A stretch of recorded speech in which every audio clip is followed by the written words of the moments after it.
Hello నమస్తే ఆహార ప్రియులకి స్వాగతం సుస్వాగతం. ఈ వీడియోలో మనం ఒక స్పెషల్ వెరైటీ పచ్చిశనగపప్పు సగ్గుబియ్యంతో పాయసం ఎలా ప్రిపేర్ చేయాలో చూద్దాం.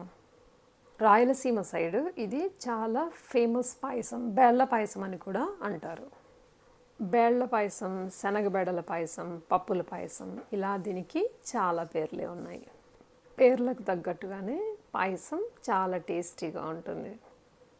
పండగలకైనా వ్రతాలు చేసుకున్నప్పుడు దేవుడికి ప్రసాదంలా కూడా, ఎప్పుడైనా మన ఇంటికి చుట్టాలు వచ్చినప్పుడు, లేదా ఎప్పుడైనా మనకి స్వీట్ తినాలనిపించినప్పుడు చాలా ఈజీగా టేస్టీగా చేసుకునే రెసిపీ ఈ బేళ్ల పాయసం.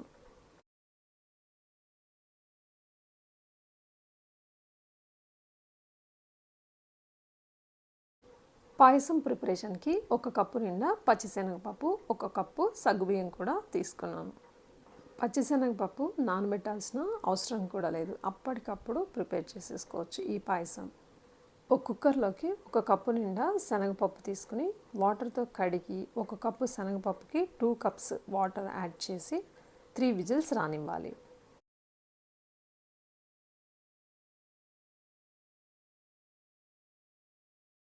ముందుగా నానబెట్టకపోయినా పచ్చిశనగపప్పు ఉడికే వరకు నానబెట్టుకున్నా సరే, లేకపోతే ఒక హాఫ్ అన్ అవర్ సగ్గుబియ్యం నానబెట్టుకుంటే బాగుంటుంది. పచ్చిశనగపప్పు 3 విజిల్స్ రాగానే స్టవ్ ఆఫ్ చేసుకోవాలి. విజిల్ తీసేసిన తర్వాత చూస్తున్నాం కదా, మనం ముందు నానబెట్టకపోయినా సరే శనగపప్పు చక్కగా ఉడికిపోయాయి. 3 విజిల్స్కి శనగపప్పు ఎలా ఉడికాయో చూద్దాము. శనగపప్పు మరీ మెత్తగా ఉడకాల్సిన అవసరం లేదు, ఇలా పలుకుగా ఉంటే సరిపోతుంది. సగ్గుబియ్యంతో కలిపి ఉడికినప్పుడు పప్పులు చక్కగా ఉడికిపోతాయి. ఈ పప్పులో ఇప్పుడు నానబెట్టిన శనగపప్పు కూడా యాడ్ చేసుకోవాలి. పాయసంలో 2 గ్లాసుల వాటర్ యాడ్ చేసుకోవాలి. ఉడుకుతున్నప్పుడు మరీ గట్టిగా అయితే అప్పుడు ఇంకొంచెం వాటర్ యాడ్ చేసుకోవచ్చు. పాయసం ఉడికేలోపు బెల్లాన్ని చిన్న ముక్కలుగా కట్ చేసుకుని ఇలా 1 కప్పు బెల్లం సరిపోతుంది.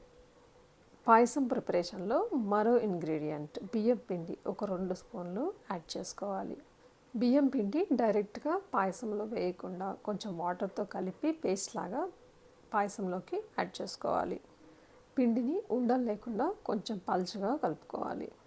ఇంట్లో బియ్యం పిండి లేకపోతే బియ్యాన్ని నానబెట్టి అప్పటికప్పుడు మిక్సీలో పట్టుకున్నా కూడా దాన్ని మనం పాయసంలోకి వాడుకోవచ్చు. అప్పటికప్పుడు పట్టుకున్న బియ్యం పిండితో అయినా కూడా పాయసం చాలా టేస్ట్గా ఉంటుంది. శనగపప్పు సగ్గుబియ్యం బాగా ఉడకనివ్వాలి. 10 నుంచి 15 నిమిషాలు పడుతుంది. ఈ పాయసంలో లావు సగ్గుబియ్యం అయితే బాగుంటుంది. సన్న సగ్గుబియ్యం అయినా కూడా టేస్ట్ బాగానే ఉంటుంది, కానీ పాయసంలో కలిసిపోతాయి. పాయసం మరీ గట్టి పడుతుంది అనుకుంటే కొంచెం వాటర్ యాడ్ చేసుకుని ఉడకనివ్వాలి. శనగపప్పు ఉడికిపోయింది కదా, ఇప్పుడు మనం బెల్లం యాడ్ చేసుకుందాం. 1 కప్పు శనగపప్పుకి 1 కప్పు బెల్లం సరిపోతుంది. స్వీట్ ఎక్కువగా తినేవాళ్ళు ఇంకొక హాఫ్ కప్పు నుంచి ఇంకొక కప్పు వరకు యాడ్ చేసుకోవచ్చు.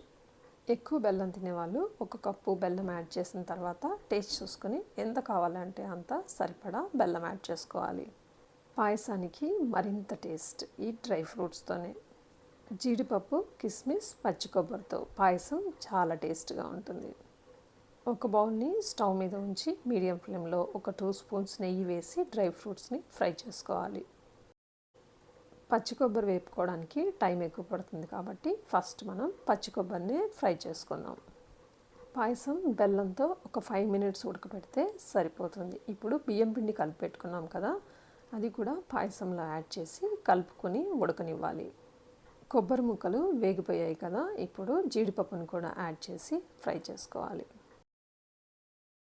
జీడిపప్పు కూడా ఆల్మోస్ట్ వేగిపోయిన తర్వాత కొంచెం కిస్మిస్ని యాడ్ చేసి 2-3 సార్లు అలా తిప్పి స్టవ్ ఆఫ్ చేసుకుంటే సరిపోతుంది. కిస్మిస్ మరీ ఎక్కువ వేగాల్సిన అవసరం లేదు. పాయసంలో బియ్యం పిండి కలిపి ఉడికేలోపు మనకి డ్రై ఫ్రూట్స్ కూడా రెడీ అయిపోయాయి. సగ్గుబియ్యం, శనగపప్పు, బెల్లంతో బియ్యం పిండితో చక్కగా ఉడికిపోయాయి కదా, కొద్దిగా యాలకుల పొడి కూడా యాడ్ చేసుకోవాలి.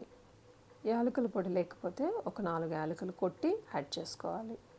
ఏ స్వీట్లో అయినా కొంచెం మంచి స్వీట్నెస్ రావడానికి మనం ఎప్పుడు వాడేది కొద్దిగా ఉప్పు కూడా యాడ్ చేసుకోవాలి. ఉప్పు లేకుండా నల్లుడు భీముడు వచ్చి వంట చేసినా కూడా టేస్ట్ ఉండదంట, మీరు వినే ఉంటారు కదా. అలాగే మన పాయసంలో కూడా ఒక స్పూన్ సాల్ట్ యాడ్ చేసుకుందాం. పాయసం చక్కగా ఉడికిపోయింది, కన్సిస్టెన్సీ కూడా చక్కగా సరిపోతుంది.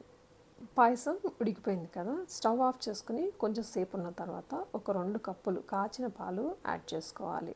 పాలు బాగా ఇష్టపడే వాళ్ళు 2 కప్పుల పాలు యాడ్ చేసుకోవచ్చు, లేదా 1 కప్పు పాలతో అయినా పాయసం చాలా టేస్ట్గా ఉంటుంది.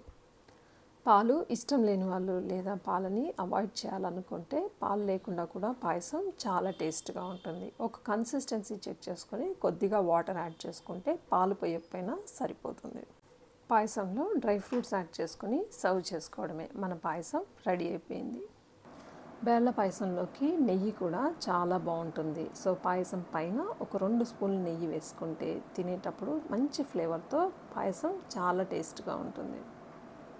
పాయసం కప్పులోకి తీసుకొని సర్వ్ చేసుకోవడమే. చూసారు కదా ఎంత సింపుల్గా, ఎంత ఈజీగా అప్పటికప్పుడు పాయసం టేస్టీగా ప్రిపేర్ చేసుకోవచ్చు. రతనాల సీమ రాయలసీమ స్పెషల్ బేళ్ళ పాయసం మీరు కూడా తప్పకుండా ట్రై చేస్తారు కదా. పాయసం ప్రిపేర్ అవ్వగానే వేడివేడిగా కప్పుల్లో పెట్టుకొని సర్వ్ చేసుకోవాలి. వేడిగా ఉంటే ఈ పాయసం చాలా టేస్ట్గా ఉంటుంది. మా ఇంట్లో ఈ పాయసం అందరికీ నచ్చింది. మీరు కూడా తప్పకుండా ట్రై చేస్తారు కదా. చివర్లో చిన్ని చిట్కా, ఏ పాయసం వండినా అందులో సాల్ట్ లేకపోతే అంత టేస్ట్ రాదు. బియ్యం పాయసమైనా, బేళ్ళ పాయసమైనా, సేమియా సగ్గు బియ్యం పాయసమైనా, పాలు తాలకులైనా కంపల్సరీ చివర్లో 1 స్పూన్ సాల్ట్ వేయడం మరవకండి.